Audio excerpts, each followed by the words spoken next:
జై శ్రీరామ్ అండి. అందరికీ నమస్కారం. భారతీయ శంకరరామం రచనలు చేసినటువంటి పోల్సిటీ బ్రదర్స్లోని రాఘవరావు నేను. ఈరోజు ఒక ముఖ్యమైనటువంటి మంచి విషయం అందరితో చర్చిద్దామని చెప్పేసి వచ్చాను. ఏంటంటే ఒక మిత్రుడు నన్ను అడిగిన ప్రశ్న ఏంటంటే, శ్రీరాముడు కులవివక్ష గలవాడు, శూద్రులంటే లోకువ, అందుచేతనే శంభూకుడు అనేటువంటి ఒక శూద్రుడు తపస్సు చేస్తున్నాడంటే సహించలేక చంపేశాడు అని చెప్పేసి రాముడి మీద, రామాయణం మీద నిందలు వేస్తున్నారు కొంతమంది. అది నిజమా అని అడిగాడు. నిజానికి ఈ విషయం నేను కూడా చాలా చోట్ల చూశాను, మీడియాలో చూశాను, యూట్యూబ్లో చూశాను, కొంతమంది వాదించుకోవడం కూడా చూశాను. అయితే అది ఎంతవరకు నిజం అనేటువంటిది మనం ఇప్పుడు చర్చించుకుందాం. ముందుగా ఏంటంటే, అసలు ఈ శంభూకుడి కథ రామాయణంలో ఉందా, వాల్మీకి రాశాడా అంటే అది వాల్మీకి రామాయణంలో లేదు, వాల్మీకి రాయలేదు. మరి ఎలా వచ్చింది ఈ కథ అంటే, అనంతర కాలంలో కాళిదాసు రచించినటువంటి రఘువంశము, భవభూతి రాసినటువంటి ఉత్తర రామచరిత్ర అనేటువంటి కొన్ని గ్రంథాల్లో ఇలాంటి ఉపకథలు కనిపిస్తూ ఉన్నాయి. అయితే ఈ ఉపకథలు ఎందుకు రాస్తారు అంటే, పూర్వం నుంచి కూడా ఋషులు అనేక ఉపకథలు నిజంగా జరిగినవి కానీ, జరగకపోయినా కల్పించి కానీ, జరిగిన వాటిలో కొంత కల్పనలు చేసి కానీ పురాణాల్లోనూ, ఇతిహాసాల్లోనూ, వేదాల్లోనూ చేర్చడం వాళ్ళకి అలవాటు. ఎందుకని అంటే, ఆ రోజుల్లో ఉన్నటువంటి ఒక నీతి, ధర్మం, జ్ఞానం అనేటువంటి భావితరాల వాళ్ళకి బోధించడం కోసం, అలాగే అప్పుడు వాళ్ళు కనుగొన్నటువంటి విజ్ఞాన విశేషాలను కూడా భావితరాలకు అందించడం కోసం ఇలాంటి ఉపకథలను రాసి ఇందులో మనకి పురాణాల ద్వారా అందిస్తూ వచ్చారు. అటువంటిది ఈ కథ. ఏంటంటే, మనకి మహాభారతంలో కూడా నహుషుడి కథ ఉంది. అదొక విజ్ఞానభరితమైనటువంటి ఖగోళ శాస్త్రం కథ. అలాగే ధర్మయాధుడు లేకపోతే కౌశికుడు కలిగిన కథ ఉంది, అది ధర్మాన్ని బోధించేటువంటి కథ. ఇలా ఈ కథల్ని వ్యాసుడు అందులో పెడితే, వాల్మీకి మహర్షి కూడా రామాయణంలో సుందరకాండలో మైనాకుడు అనేటువంటి ఒక కథ ఒకటి మనకు పరిచయం చేశాడు. అది కూడా ఈ ఖగోళ శాస్త్రానికి సంబంధించినటువంటి విజ్ఞానమైన కథ. ఇలాంటి కథలు వాళ్ళు అలాగా మనకి అందిస్తూ ఉండేవారు. లేకపోతే తదుపరి మనం ఆలోచించాల్సిన విషయం ఏంటంటే, రాముడికి ఈ శూద్రులంటే లోకువా అనేటువంటి ఎంత మాత్రము కాదు. రాముడికి అన్ని కులాల వాళ్ళు ఒక్కటే. అది మనం ఎలా చెప్పగలుగుతాము అంటే, ఆయన వశిష్ఠుడిని ఎంతగా గౌరవించాడో రాజు కులంలో పుట్టినటువంటి విశ్వామిత్రుడిని అదే విధంగా గౌరవించాడు, ఎందుకంటే గురువుగా. అలాగే మంత్రులందరితో పాటుగా ఒక మంత్రి అయినటువంటి సుమంత్రుని కూడా అదే విధంగా గౌరవించాడు. మరి బెస్తవాడైనటువంటి గుహుడిని కూడా దగ్గరికి తీసుకొని మిత్రుడుగా స్వీకరించాడు. శబరి ఏ కులం? శబరి కూడా మరి గిరిజన స్త్రీ. ఆమె అభిమానంతో పెట్టినటువంటి ఎంగిలి పళ్ళను కూడా తిన్నాడు. వానరుడైన హనుమంతుడిని హృదయాన్ని కత్తుకున్నాడు. సుగ్రీవాది వానరుల్ని, జాంబవంతాది భల్లూకాల్ని, విభీషణాది రాక్షసుల్ని అందరినీ కూడా చాలా సన్నిహితులుగా ఆయన దరిచేసుకున్నాడు. అటువంటి వాడు మరి ఇలాగా కుల వివక్ష ఉంది, శూద్రులంటే లోకువా అని అనడానికి ఆస్కారం ఎలా ఉంది చెప్పండి? లేదు కదా. అయితే మరి శంభూకుడి కథ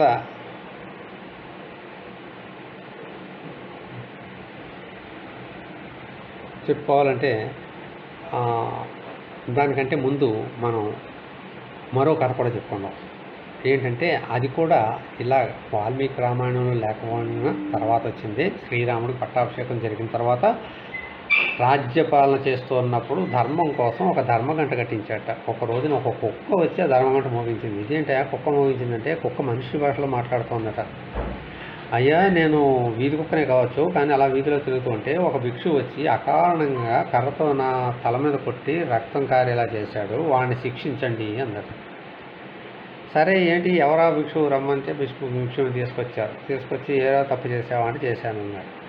అయితే అతనికి ఏం శిక్ష విధించాలి అనుకుంటుంటే కుక్క అందంట, వద్దండి నేను చెప్తాను శిక్ష, మీరు విధించండి, ఈ ఊళ్ళో ఉన్నటువంటి ఒక పెద్ద ధార్మిక సంస్థ ఉంది, దానికి అధికారిగా నియమించండి వీడిని అన్నాడు. అదేంటిది, అదేం శిక్ష, అది వాడికి లాభం కదా అంటే, లాభమేనండి, ఇప్పుడు లాభమే. నాకు పూర్వజన్మ శృతి ఉంది, పూర్వజన్మలో నేను ఆ ధర్మ సంస్థకి అధికారిని, మంచివాడినే. కానీ అక్కడికి వెళ్ళిన తర్వాత నాలో దురాశ పుట్టింది, ఆ ధార్మిక సంస్థకు సంబంధించిన ఆస్తులు కానీ డబ్బులు కానీ అన్నీ కూడా నేను మింగేశాను. దానికి ఎన్నో పాపాలు చేశాను అలా చేయడానికి. అందుకనే ఆ పాపానికి నేను ఏదో ఇలా వీధిగా అనుభవిస్తున్నాను ఈవేళ.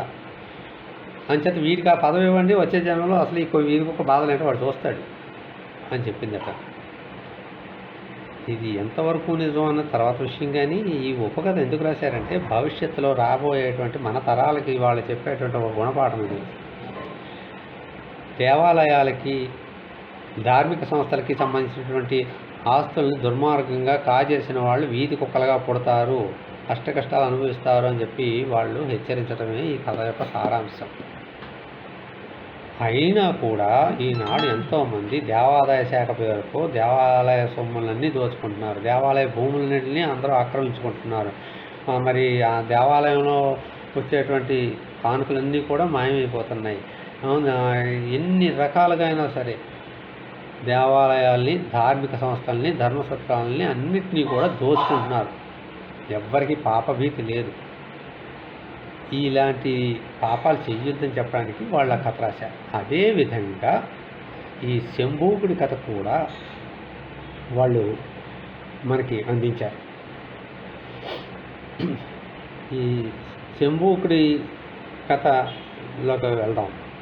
అందులో ఏంటంటే, ఒక రోజున ఒక బ్రాహ్మడు చనిపోయిన తన కుమారుడిని చేతిలో వేసుకొని మోసుకుంటూ రాముల వారి కోట దగ్గరికి వచ్చి, ఓ రాముడా, నీ పరిపాలనలో ఏదో దోషం ఉంది కాబట్టి ఇలా బ్రాహ్మణ కుమారుడు చనిపోయాడు, నా ఒక్క కుమారుడే కాదు, అగ్రహారంలో అనేక మంది బ్రాహ్మణుల యొక్క కుమారులు కూడా మరణించారు, దీనికి మరి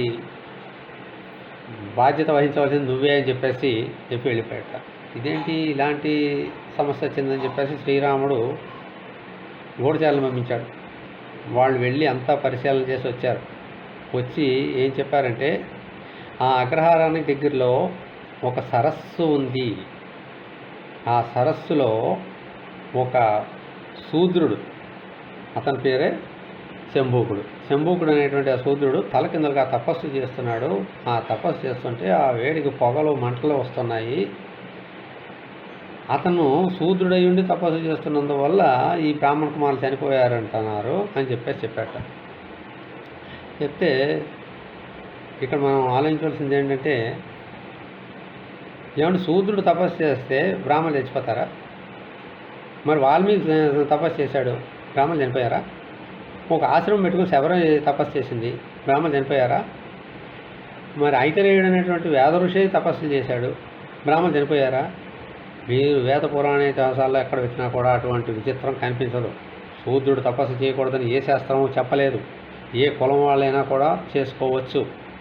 అంచేత ఇది పచ్చి అబద్ధం అని చెప్పేసి మనకు తెలుస్తుంది. ఇది మధ్యలో వాళ్ళు కల్పించినటువంటి పన్నాగం ఇది. అంచేత అది ఎంతవరకు నిజం ఏంటి చూద్దామని చెప్పేసి బయలుదేరి వెళ్ళాడు. వెళ్తే ఎందుకు ఈ శంభూకుడు ఈ తపస్సు చేస్తున్నాడు అంటే, అతను బొందితో స్వర్గానికి వెళ్ళడానికని చెప్పేసి ఈ తపస్సు చేస్తున్నాడు అని చెప్పేసి తెలుస్తున్నాడు. ఈ బొందితో స్వర్గానికి వెళ్ళటం తప్ప అయితే మరి వశిష్ఠ విశ్వామిత్రాది మునులందరూ కూడా బొందితో స్వర్గానికి వెళ్ళారే చాలాసార్లు. రఘుమహారాజు వెళ్ళాడు, దిలీపుడు వెళ్ళాడు, దశరథుడు వెళ్ళాడు, ఇంకా దేవతలకి రాక్షసులతో ఏర్పడిన యుద్ధాల్లో సహాయం చేయడానికని చెప్పేసి దశరథుడి వాళ్ళు వెళ్ళేవారు. ఇలా ఎన్నోసార్లు ఎంతోమంది మహానుభావులందరూ కూడా స్వర్గానికి వెళ్ళటం రావడం ఉంది కదా. అటువంటిప్పుడు తప్పు ఏంటి, ఇలా అందరూ వెళ్ళి వస్తున్నారు కదా అని మనకు సందేహం వస్తుంది. ఈ విధంగా ఎందరో స్వర్గానికి వెళ్ళటం రావటం జరుగుతుంది. అయితే అదంతా కూడా మంత్రయుక్తం, అంటే మహత్యం చేత, మరి ఈ దేవతల మహత్యం వల్ల కానీ ఋషీశ్వరుల మహత్యం వల్ల కానీ ఏదైనా వెళ్ళటం, అది ఒకటవ పద్ధతి. ఇక రెండవ పద్ధతి ఏంటి అంటే, యంత్రయుక్తంగా ఈ అంతరిక్షంలో విహరించటం, అది కూడా స్వర్గానికి వెళ్ళటమే లెక్క. ఇప్పుడు అది ఎలా అంటే, మనం రాకెట్లను తయారు చేస్తున్నాం కదా, ఆ రాకెట్లలో వ్యోమగాములు వెళ్ళి అంతరిక్షంలోనూ లేకపోతే ఇతర గ్రహాల మీదకి వెళ్ళి తిరిగి వస్తున్నారు కదా, అదే స్వర్గానికి వెళ్ళి రావటం అంటే వాళ్ళకి లెక్క. ఆ విధంగా ఒక యంత్రాన్ని తయారు చేసి అందులో వెళ్ళటం బొందితో స్వర్గానికి వెళ్ళటంతో సమానం. అది రెండో పద్ధతి. ఈ పద్ధతి ఇది వరలో త్రిశంకుడు అనేటువంటి రాజు ప్రయత్నం చేశాడు. అందుకే ప్రతి ఋషి దగ్గరికి వెళ్ళి అడిగేవాట, ఏమండి నన్ను ఇలాగా బొందితో స్వర్గాన్ని పంపిస్తారా అని చెప్పేసి. వాళ్ళు తప్పు, అది అలా చేయకూడదు, అది చాలా ప్రమాదకరం అని చెప్పేసి వాళ్ళు ఎవ్వరు కూడా సహాయం చేయలేదు. ఆఖరికి వశిష్ఠ మహర్షిని అడిగితే వశిష్ఠ మహర్షి కూడా అది వీలు కాదు, చెయ్యనని చెప్పేశాట. అప్పుడు అతను ఏం చేశాడు, త్రిశంకుడు విశ్వామిత్రుడి దగ్గరికి వెళ్ళి చెప్పాడు. చెప్తే ఎప్పుడైతే వశిష్ఠుడు కాదు బొమ్మన్నాడో, విశ్వామిత్రుడికి వశిష్ఠుడు అంటే కక్ష కదా, అంటే నేను చేస్తాను రా అని చెప్పేసి ఒక రాకెట్ తయారు చేసేసి అందులో ఈ త్రిశంకుడిని ఎక్కించి అంతరిక్షానికి పంపించేశాడు. అయితే ఇప్పుడు కూడా మన అమెరికా, రష్యా లేదా చైనా దేశాలు ప్రయోగించినటువంటి రాకెట్లు అంతరిక్షంలోకి వెళ్ళిన తర్వాత కొన్ని ఫెయిల్ అయిపోయాయి చూసారా. అదేవిధంగా విశ్వామిత్రుడు తయారు చేసినటువంటి ఈ మొట్టమొదటి రాకెట్, ప్రపంచంలో మానవుడు తయారు చేసిన మొదటి రాకెట్ అదే. అది అక్కడ ఫెయిల్ అయిపోయింది, అంటే పేలిపోయి అందులో ఉన్నటువంటి మొదటి వ్యోమగామి త్రిశంకుడు తలకిందులుగా అక్కడ శూన్యంలో వేలబడిపోయాడు. ఇంక లేవలేడు, కూర్చోలేడు, నిలబడలేడు, కిందకు రాలేడు, అలా అక్కడే ప్రాణాలు పోతాయి. కానీ ఆ శరీరం ఎప్పటికీ కూడా జీర్ణించిపోదు. ఎందుకంటే అక్కడ వాతావరణం లేకపోవడం వల్ల ఈనాటికి అక్కడెక్కడో ఉంది. అందుకే అది అలా స్థిరంగా ఉండిపోయింది కనుక దాన్ని స్వర్గం అన్నారు తప్ప త్రిశంక స్వర్గం అంటే అక్కడ అప్సరసలు ఉంటారు, దేవతలు వస్తారు, ఇంకో గంధర్వులు వస్తారని మాత్రం అనుకోవద్దు. ఏది కానీ ఒక విచిత్రమైనటువంటి, దారుణమైనటువంటి, హింసాయుతమైనటువంటి పరిస్థితిలో పడితేనే త్రిశంక స్వర్గంలో పడ్డాడని అంటాం. అందుకే అక్కడ సుఖాలు ఏమో ఉండవు. అది అటువంటి ప్రయత్నం విఫలం కావటంతో ఈ విశ్వామిత్రుడితో సహా ఎవ్వరూ కూడా ఇంకా అలాంటి ప్రయత్నం చేయలేదు అప్పటి నుంచి. ఇదిగో ఈనాటికి ఈ మన శంభూకుడు అనేటువంటి అతను మళ్ళీ ఆ ప్రయత్నం మొదలుపెట్టాడు. అయితే ఇంక ఇతను ఏ ఋషుల్ని కూడా అడగలేదు. చేతంటే ఇతనే మంచి తెలివైనవాడు, సామాన్యుడు కాదు, మేధావి. అంచేత తానే ఒక రాకెట్ తయారు చేసుకోవటం కోసం ప్రయత్నం చేస్తూ ఉన్నాడు. అదే శంభూకుడు చేసిన తపస్సు అంటే. ఇదేంటి మీరేమో ప్రయోగం అంటున్నారు, అదేమో తపస్సు అంటున్నారు, రెండిటికి ఏంటి తపస్సు అంటే? తపస్సు, యజ్ఞము, ఈ రెండిటికి కూడా రెండే శబ్దాలు ఉన్నాయి. ఏంటంటే యజ్ఞం అంటే మామూలుగా హోమం చేయటం ఒకటి, అలాగే తపస్సు అంటే ఎక్కడో ప్రశాంతంగా కూర్చొని దైవధ్యానం చేసుకోవటం. అలాగే నిష్టగా, నియమంగా, ఏకాగ్రతగా అందులో లీనమైపోయి వేరే ప్రపంచాన్ని పట్టించుకోకుండా చాలా దీక్షగా ఏదైనా కనుక ఒక కార్యక్రమాన్ని నిర్వహిస్తూ ఉంటే దాన్ని కూడా తపస్సు చేసినట్టు చేశాడు, యజ్ఞం మహాయజ్ఞంలా ఆ కార్యక్రమాన్ని నిర్వర్తించాడు అని చెప్పేసి అంటూ ఉంటాం కదా. అటువంటిదే ఈ తపస్సు, ఒక మహాప్రయత్నం అన్నమాట. అంతే తప్ప మరి నిజంగా ముక్కు కూర్చొని చేసిన తపస్సు కాదు. అది ఒక ప్రయోగం, ఒక ప్రయత్నం, ఒక మహాప్రయత్నం. అయితే తలకిందులు తపస్సు అని ఎందుకు అన్నారు అంటే, ఆ దీక్షలోనే మితిమీరిన ఇంకా హెచ్చు దీక్ష ఉంటే దాన్ని తలకిందులు తపస్సు అంటాం. ఇప్పుడు మనం అంటుంటాం, ఎవడైనా ఒక దీక్షగా ఒక పని చేస్తున్నాడు, ఒరే నువ్వు తలకిందులు తపస్సు చేసినా కానీ ఆ కార్యం సాధించలేవురా నువ్వు అంటాం చూసారా. అంటే నిజంగా తలకిందులు తపస్సు అని కాదు, అంత దీక్షగా వాడు చేస్తున్నాడు అని చెప్పేసి. దీనికి ఇంకొక చిన్న మనకి క్లూ ఏంటంటే, ఆ శంభూకుడు తపస్సు చేస్తుంటే పొగలు మంటలు వస్తున్నాయని చెప్పారు. అది తపస్సు వేడికి అని ఎవరైనా అనుకుంటే అది పొరపాటు కాదు, వాడు చేసేటువంటి ప్రయోగాల వల్ల ఏర్పడినటువంటి పొగ. అయితే ఈ పొగ ఏమవుతుంది, అలాగా వ్యాపించిపోతుంది అన్నమాట. ఆ ప్రయోగాల వల్ల ఆ సరస్సులో ఉన్నటువంటి జల కాలుష్యం ఏర్పడింది, అలాగే ఆ చుట్టుపక్కల ఉన్నటువంటి వాతావరణ కాలుష్యం ఏర్పడింది. ఈ కాలుష్యం వల్ల ఒక చెడ్డ ఫలితాలు రావటం మొదలుపెట్టాయి అన్నమాట. అంటే మనకు తెలుసు భోపాల్లో విషవాయువు వచ్చినప్పుడు ఎంతమంది చనిపోయారో ఒక ఫ్యాక్టరీ నుంచి వస్తే అది తెలుసు. అలాగే ఈ మధ్య విశాఖపట్నంలో ఒక కంపెనీ నుంచి కూడా అలాంటి వాయువు వెలువడి వాతావరణ కాలుష్యం అయితే ఎంతమంది చచ్చిపోయారో మనకు తెలుసు. అదేవిధంగా ఇక్కడ శంభూకుడు చేసేటువంటి ఈ ప్రయత్నం వల్ల అక్కడ జల కాలుష్యము వాయు కాలుష్యము జరగటం వల్ల ఆ చుట్టుపక్కలకి ఆడుకోవడానికి వచ్చినటువంటి పాపం బ్రాహ్మణ బాలురు ఆ కాలుష్యానికి లోనే చనిపోయారు. అది దాని మర్మం. అంతేగాని నిజంగా అతను తపస్సు చేయలేదు. ఒక శూద్రుడు తపస్సు చేస్తే ఇంకో బ్రాహ్మణులు చచ్చిపోతారనేటువంటి విషయం కూడా చాలా తప్పు. అలా ఎప్పుడు జరగదు, జరగలేదు. ఏ పురాణంలోనూ కూడా అటువంటిది లేదు. మీరు చూసుకోండి. అంచేత ఈ శంభూకుడి కథలో ఉన్నటువంటి అంతరార్థం అది. అప్పుడు రాముడు వచ్చాడు. వచ్చి శంభూకుడిని, శంభూకుడా నువ్వు ఈ ప్రయత్నం వెంటనే మానేసి బయటికి రా అంటే వాడు నిర్లక్ష్యం చేశాడు. అప్పుడు కొంతమంది బ్రాహ్మణ బాలకుల మరణానికి కారణమైనటువంటి నీకు నేను మరణశిక్ష విధిస్తున్నాను. ఎంచేతంటే అది హత్యతో సమానం కనుక నీకు మరణశిక్ష విధిస్తున్నానని చెప్పి వెంటనే ఖడ్గంతో అతని శిరస్సు ఖండించి మరణశిక్షను అమలు చేశాడు శ్రీరాముడు. అంచేత శ్రీరాముడు తప్పు చేయలేదు, రామాయణంలో తప్పు లేదు. అది కేవలం అతను చేసినటువంటి స్వార్థంతో చేసినటువంటి ఒక దుష్ట ప్రయోగ ఫలితంగా కొందరు బాలురు చనిపోయారు కాబట్టి ఒక శిక్ష అమలు జరపడం జరిగిందనమాట. అంచేత అందులో తప్పేమీ లేదు. అయితే ఈ రోజుల్లో కొంతమంది హైందవేతర మతస్థులు, నాస్తికులు, కుహనా సెక్యులరిస్టులు, ఇలాంటి కుహనా మేధావులు మొదలైనటువంటి దుర్మార్గులందరూ కూడా ఏం చేస్తున్నారంటే ఈ రాముడు ఈ విధంగా శూద్రుని చంపేశాడు కాబట్టి రాముడు దేవుడు కాదు, రావణాసుడు దేవుడు, అలాగే అమ్మవారు దేవుడు కాదు,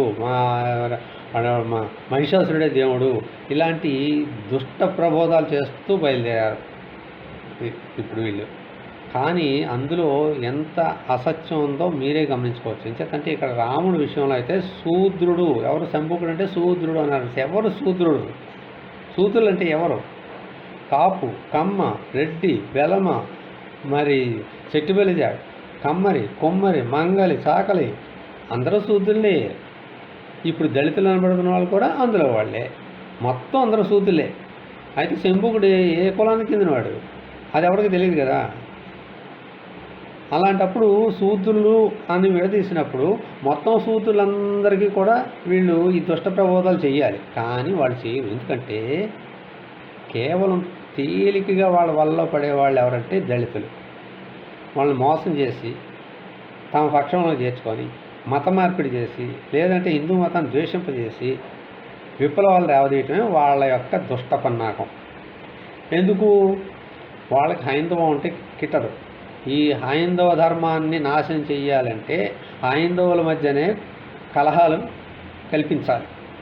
వాళ్ళు కొట్టు చేస్తే నెమ్మదిగా ఆ మతం అంతరించిపోతుంది అనేటువంటి దుర్మార్గమైనటువంటి పన్నాగంతో వాళ్ళు ఇలాంటి దుర్మార్గమైనటువంటి ప్రబోధాలు చేస్తూ విప్లవాలు లేవదీస్తున్నారు. అంచేత అందరికీ మనవి చేసేది ఏంటంటే వాళ్ళ యొక్క దుర్మార్గమైనటువంటి ప్రబోధాలకి లొంగొద్దు, నమ్మొద్దు, వాళ్ళ మాయలో పడొద్దు. మన హైందవ మతానికి, హైందవ ధర్మానికి ఉన్నంత ప్రాముఖ్యత ఇంకా దేనికి లేదు. మనం అందరము కూడా హిందువులము. మన కులాల మాట తర్వాత ముందు మనం హిందువులము, హిందూ ధర్మం ఆచరించి తరిద్దాము. జై శ్రీరామ్.